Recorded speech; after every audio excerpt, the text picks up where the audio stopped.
സർക്കാർ ജീവനക്കാരുടെ ശമ്പളം വിതരണം ചെയ്യുന്നതിനുള്ള സാങ്കേതിക പ്രശ്നം പരിഹരിക്കാനായില്ല. വിഷയം ഉടൻ പരിഹരിക്കുമെന്ന് ധനമന്ത്രി കെ എൻ ബാലഗോപാൽ പറഞ്ഞു. സർക്കാരിന്റെ സാമ്പത്തിക സ്ഥിതി സംബന്ധിച്ച് ധവളപത്രം ഇറക്കണമെന്ന് പ്രതിപക്ഷ നേതാവ് വി ഡി സതീശൻ ആവശ്യപ്പെട്ടു. എല്ലാ മാസവും 1-ാം തീയതി ശമ്പളം ലഭിക്കുന്ന 1.5 ലക്ഷത്തോളം വരുന്ന സർക്കാർ ജീവനക്കാർക്കാണ് ശമ്പളം മുടങ്ങിയത്. ട്രഷറി അക്കൗണ്ടിൽ ശമ്പളം എത്തിയെന്ന് കാണിച്ചെങ്കിലും തുക ബാങ്കിലേക്ക് കൈമാറാനോ പിൻവലിക്കാനോ കഴിയാത്തതാണ് പ്രതിസന്ധി.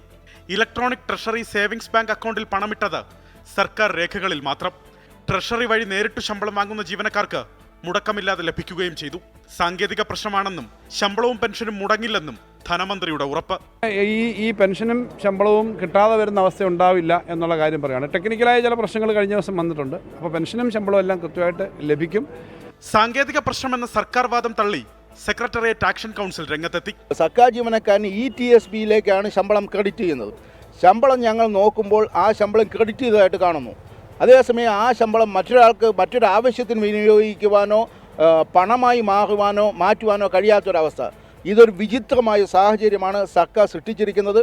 സർക്കാർ നിശ്ചയിച്ചിരിക്കുന്ന സാങ്കേതികത അല്ലാതെ ഒരു തടസ്സവും സർക്കാർ ജീവനക്കാരൻ്റെ ശമ്പള കാര്യത്തിലില്ല.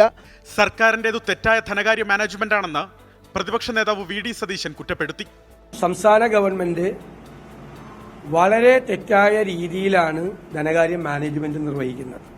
കേരളം ഇതുവരെ കാണാത്ത ഏറ്റവും ഗുരുതരമായ ധനപ്രതിസന്ധിയിലേക്ക് സംസ്ഥാനം കൂപ്പുകുത്തുമ്പോൾ മുഴുവൻ സാമൂഹ്യ സുരക്ഷാ പദ്ധതികളും അവതാളത്തിലാണ്. ശമ്പളം മുടങ്ങിയതിൽ പ്രതിഷേധിച്ച് ഭരണാനുകൂല സർവീസ് സംഘടനകൾ AG's ഓഫീസിലേക്ക് മാർച്ച് നടത്തി. മുഖ്യമന്ത്രിക്കും മന്ത്രിമാർക്കും ഇന്നലെ തന്നെ ശമ്പളം ലഭിച്ചു. 24 തിരുവനന്തപുരം.